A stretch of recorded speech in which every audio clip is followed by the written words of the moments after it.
첫 번째 실험 강의를 듣게 되신 여러분들을 진심으로 환영합니다. 이번 시간에는 버니어 캘리퍼와 마이크로미터를 사용하는 방법을 배우는 이론 강의 시간을 갖도록 하겠습니다. 이번 주차의 실험 목표는 버니어 캘리퍼스와 마이크로미터를 이용하여 물체의 길이, 외경, 내경, 직경 등을 정밀하게 측정할 수 있다. 불확도의 쓰임과 표현식에 대해 이해한다 입니다. 그럼 버니어 캘리퍼와 마이크로미터의 사용 목적에 대해 알아보겠습니다. 버니어 캘리퍼와 마이크로미터는 둘 다 서브 밀리미터 정도의 길이를 측정하기 위해서 이용되는 장비입니다. 버니어 캘리퍼는 버니어라는 사람의 이름을 본따 만든 도구로 사용 목적은 물체의 외경, 내경, 깊이를 재기 위해 이용됩니다. 또한 최소 눈금은 0.02에서 0.05mm 정도를 측정할 수 있습니다. 마이크로미터의 경우는 물체의 두께, 길이 등을 잴 때 이용되며 최소 눈금은 0.001mm 정도입니다. 그럼 버니어 캘리퍼의 기능과 각 부위의 명칭에 대해 알아보는 시간을 갖겠습니다. 버니어 캘리퍼에는 많은 부품과 그에 따른 명칭들이 있지만 버니어 캘리퍼를 이용해서 주로 측정하는 것은 외경, 내경, 깊이가 될 것이므로 저희는 어미자 눈금과 아들자 눈금, 거기에 더불어 외측령조와 내측령조, 그리고 깊이바를 주로 살펴볼 필요가 있습니다. 우선 외경과 내경은 보여지는 사진의 1번과 2번처럼 측정을 진행합니다. 또한 깊이는 버니어 캘리퍼의 하단에 붙어있는 깊이 바를 이용하여 4번과 같이 측정을 진행하게 됩니다.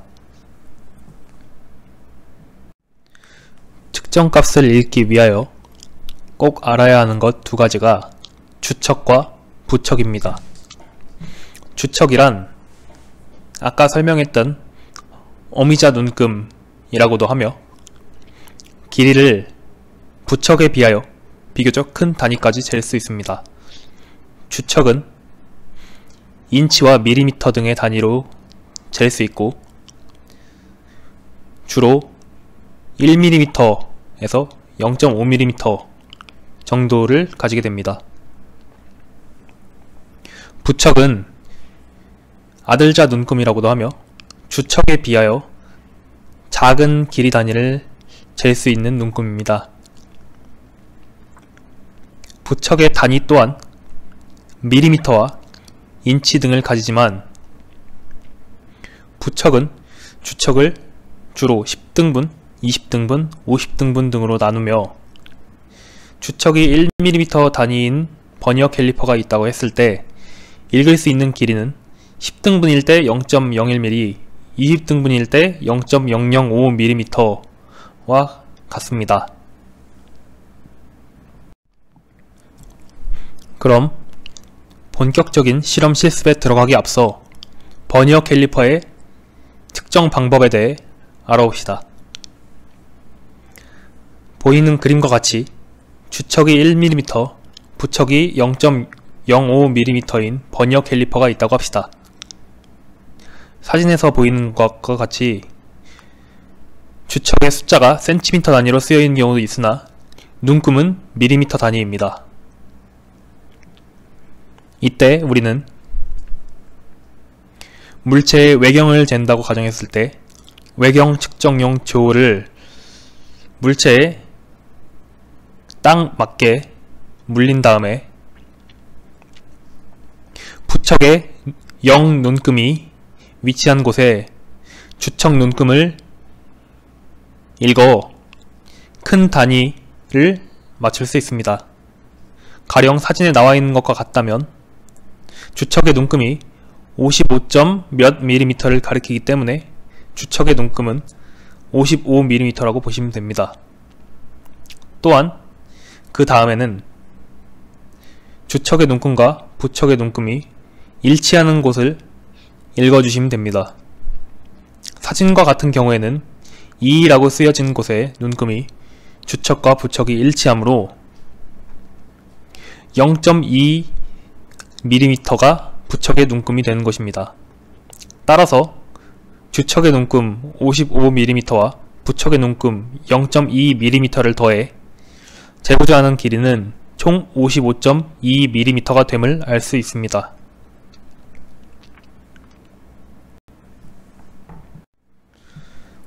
측정 시 주의해야 할 사항이 있습니다. 방금 설명할 때 외측용 지호를 똑바로 물려야 한다고 하였는데, 버니어 캘리퍼스를 어떻게 물리는가, 그 각도와 물체에 물리는 위치에 따라 사진에 보이는 것과 같이 외경과 내경 측정 시에 큰 오차를 만들어낼 수 있는 부분이 존재하게 됩니다. 따라서 본 사진을 참고하여 혹은 교재에 게시되어 있는 측정용 참고 사진을 참고하여 각도와 위치를 정확하게 물려서 제대로 된 측정을 진행하도록 합시다. 다음은 마이크로미터의 기능에 대해 알아보겠습니다. 마이크로미터는 버니어 캘리퍼와 마찬가지로 미세한 길이를 측정할 수 있는 정밀 측정기기입니다. 마이크로미터에도 버니어 캘리퍼스와 마찬가지로 많은 부품들이 있고 각 부품에 따른 명칭이 있는데, 저희가 주로 눈여겨봐야 할 것은 슬리브와 스핀들, 그리고 레치 스톱 세 가지 부품입니다. 그 중에서도 직접 조작하는 부품은 레치 스톱 하나이기 때문에 레치 스톱을 주로 눈여겨보시면 됩니다. 또한 마이크로미터와 버니어 캘리퍼의 차이로는, 버니어 캘리퍼는 외경, 내경, 깊이 등을 측정할 수 있지만 마이크로미터는 사물의 두께를 주로 측정한다는 점이 차이점입니다.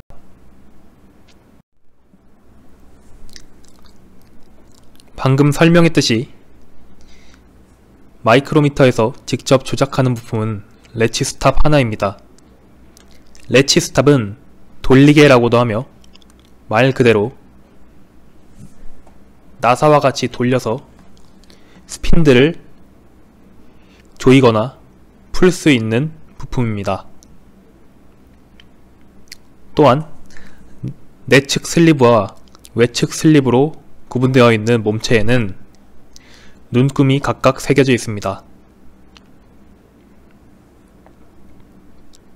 내측 슬리브에는 버니어 캘리퍼의 주척과 같은 보다 큰 단위를 가지는 눈금이 새겨져 있고,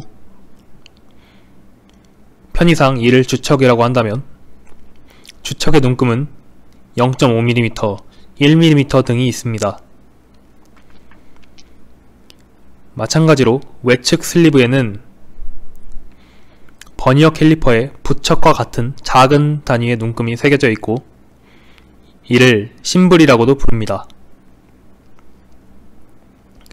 편의상 이 작은 눈금을 부척이라고 한다면 부척의 눈금은 0.01mm, 0.005mm 등이 있습니다.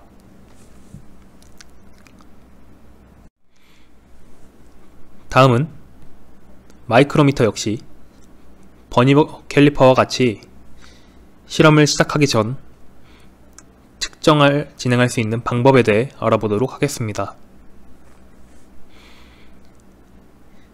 아래에 보이는 모식도는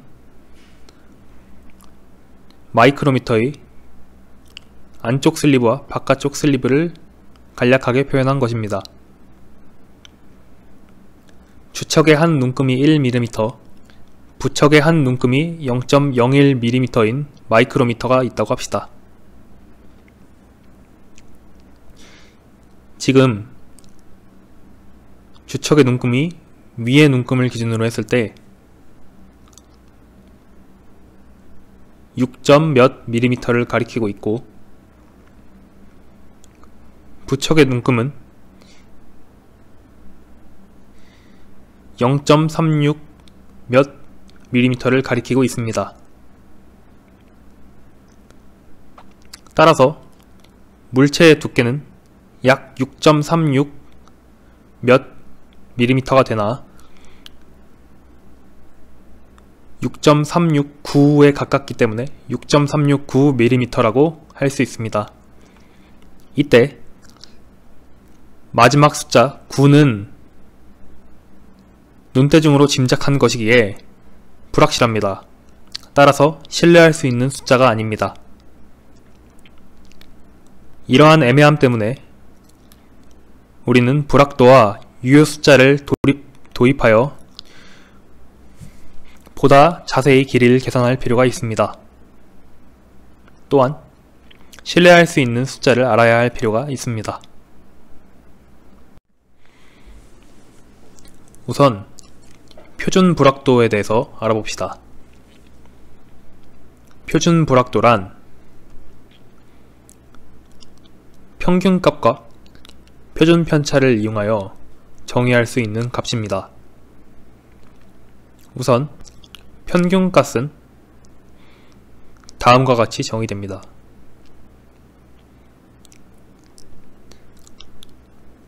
각각의 일련의 사건을 i번 반복하고 그 i를 n번까지 늘렸을 때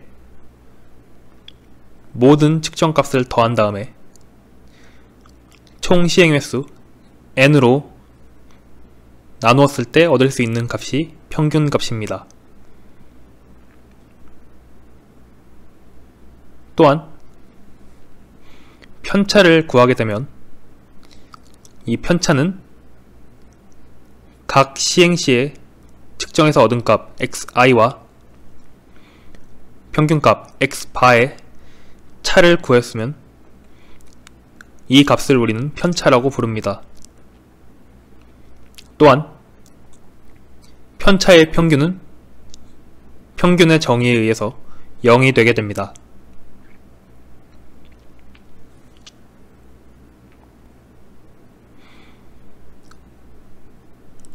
우리는 어떤 식으로 평균값으로부터 측정값들이 분포되어 있는지를 알기 원하기 때문에 편차의 합이 0이 되는 상황을 별로 달갑게 여기지 않을 것입니다. 따라서 우리는 표준편차라는 개념을 도입하게 됩니다. 표준편차는 세 번째에 보이는 식과 같이 표현이 되며 분모에 n이 아니라 n-1이 들어간 이유는 실험적으로 계산을 했을 때 n-1이 n보다 조금 더 잘 맞기 때문입니다. 따라서 우리는 이 정의와 같이 표준편차를 구하게 되고 이 표준편차의 제곱을 분산이라고 부르게 됩니다. 최종적으로 우리가 원래 얻고자 했던 값인 표준 불확도는 네 번째 줄에 있는 식과 같이 구할 수 있으며 이 표준 불확도를 이용하여 우리는 측정값이 평균에서 얼마나 떨어져 있는지를 평균적으로 나타내는 값을 표현할 수 있습니다. 또한 그 관계는 오른쪽 위에 있는 식과 같이 표현되게 됩니다. 불확도에는 표준 불확도 이외에도 여러가지 불확도 계산법이 있지만 우리가 주로 이용하는 것은 표준 불확도입니다.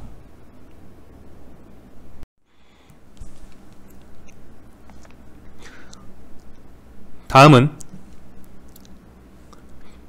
자릿수가 각기 다른 측정값을 계산할 때 꼭 필요한 개념인 유효숫자에 대해 알아보는 시간을 갖겠습니다. 유효숫자란 말 그대로 유효한 숫자입니다.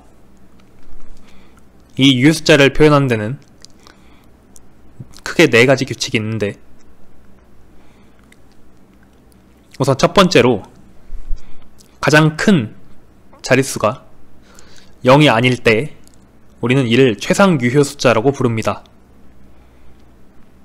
또한 소수점이 없을 경우와 있는 경우를 나누어서 이해할 수 있는데, 소수점이 없는 경우에는 0이 아닌 맨 오른쪽 숫자가 최하 유효 숫자라고 불리는 숫자가 됩니다. 소수점이 있을 경우에는 0이 있건 없건 상관없이 맨 오른쪽 숫자가 최하 유효 숫자가 됩니다. 마지막으로 최상 유효 숫자와 최하 유효 숫자 사이의 모든 숫자를 유효 숫자라고 부르게 됩니다. 따라서 맨 마지막의 예시에 보여진 것과 같이 550.550이라는 숫자의 유효 숫자는 6자리가 됩니다. 유효 숫자는 그 자릿수가 많을수록 더욱 정밀하게 신뢰할 수 있는 측정값을 얻었다는 뜻이 되므로 많으면 많을수록 좋습니다.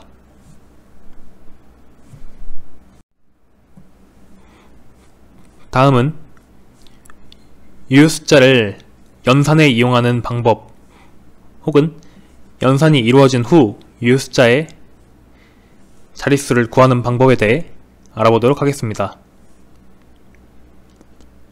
예를 들어 4.5라는 측정값과 0.3332라는 측정값이 있다고 합시다. 이 두 측정값을 이용하여 사칙 연산을 행했을 시 유효 숫자가 어떻게 처리되는지 알아봅시다. 우선 덧셈입니다. 4.5와 0.3332를 더했을 경우 우리는 4.8332라는 숫자를 얻을 수 있는데, 유효 숫자는 4.5에서 두 자리였기 때문에 적은 수를 가지는 유효 숫자를 따르게 됩니다. 왜냐하면 0.3332의 유효 숫자 4자리를 따르게 된다 하면 이 4.5 아래에는 두 자리의 유효 숫자가 더 붙어야 하는데, 측정하지 않는 값을 측정했다라고 생각할 수는 없기 때문입니다. 따라서 가장 덜 정밀한 4.5의 유효 숫자 두 자리를 따르게 되어 이 경우 유효 숫자 계산까지 모두 끝마쳤을 때 4.8이 되게 됩니다.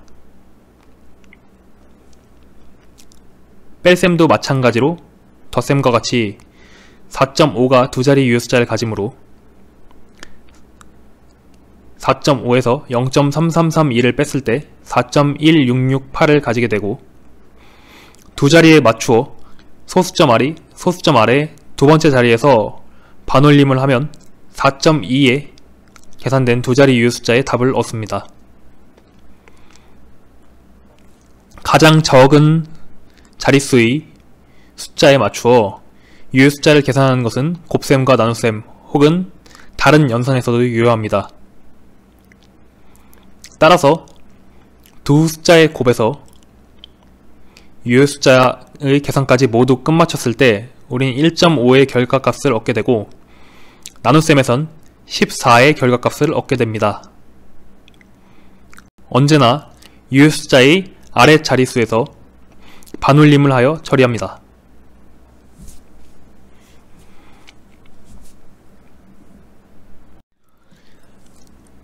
이상으로 2주차 첫 번째 실험의 이론 수업인 버니어 캘리퍼와 마이크로미터의 이용 방법에 대해 알아보는 시간을 끝마치도록 하겠습니다. 감사합니다.